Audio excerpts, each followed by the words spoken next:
All right, I wanted to give you guys a walkthrough of how to prepare your tracks for remixers. All right, so there's a couple ways that you can approach it. Some remixers like the stems of each track. All right, so they just want all the individual tracks kind of just as it's laid out, but they want it as audio, so they can bring it into whatever DAW they want and manipulate from there. That's really easy to do. So if you're approaching it that way, you would just come over to export audio, and this is normally going to be on master. You're going to change this to all individual tracks, and then you want to click, if you've got Ableton 10, you have this new option, include return and master effects. The reason that you would want this is because you want the effects from the return tracks. And if I come over here, just a second here, if I come over here, you can see all these return tracks. So if you don't do that, what you're going to get is you're going to get all of these effects as separate tracks, okay? And it doesn't separate the instruments or anything. It's just all the reverbs, all the saturator, all the compression from all the tracks. So that's not very helpful when you are trying to give people individual tracks the way that they sound with the processing in them. So once again, if we come over here and include those, then that just kind of stamps it into the original tracks. Once you do that, just make sure you send a WAV or AIF file. I like to do 24-bit, and I never use dithering on anything that I'm not mastering, okay? And then you wouldn't need your MP3 on. And then you would just export that, and it would export all your separate tracks for you. So that's the easy way to approach that. However, if you wanted to give someone loops, which is what I prefer because I don't usually like to have a structure sent to me.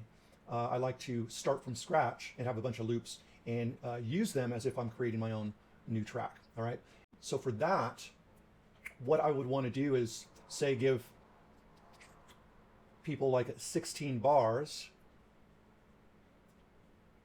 of a good chunk of my song, right? So what I would do is I'd try to find where there's a lot going on, okay? So I've got this whole section here. But what I'm going to do is these extra parts here, I'm going to copy and paste them into this section as well, just so I'm adding parts that I don't see in here, right? Like, for example, I can, if I wanted to, I could pull this in here just to give some extra stuff. And this here.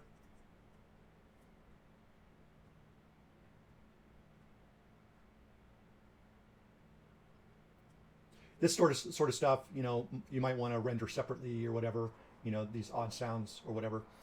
So those could be rendered like individually if you wanted. Although it looks like I'm not using these. I think this was just like a sample palette, and then I was cutting it up into different things here. So for example, I could add a couple of these here.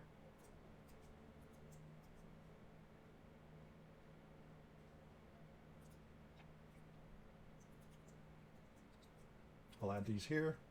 And you can see what I'm doing. I'm just trying to get everything into this little section here, all right?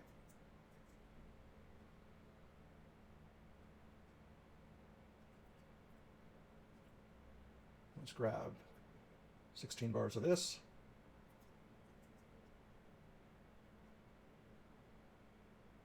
And so forth. Okay, awesome. So now we have this here. Let's do this just to make this go faster.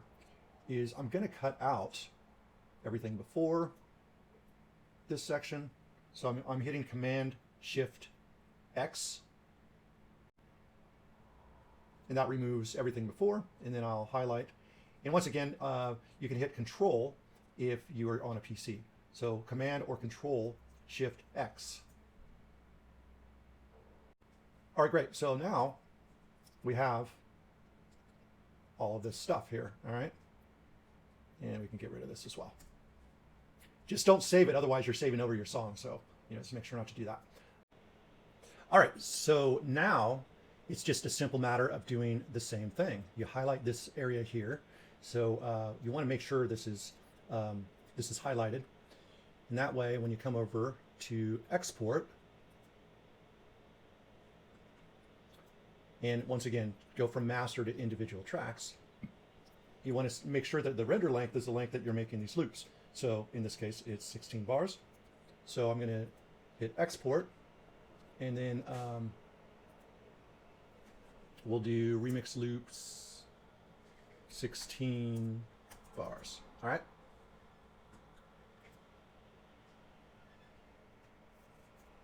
And then it's going to take its time to render these.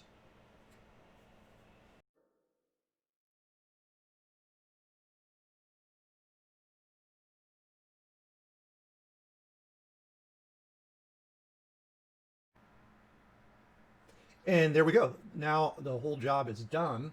So what I can do now,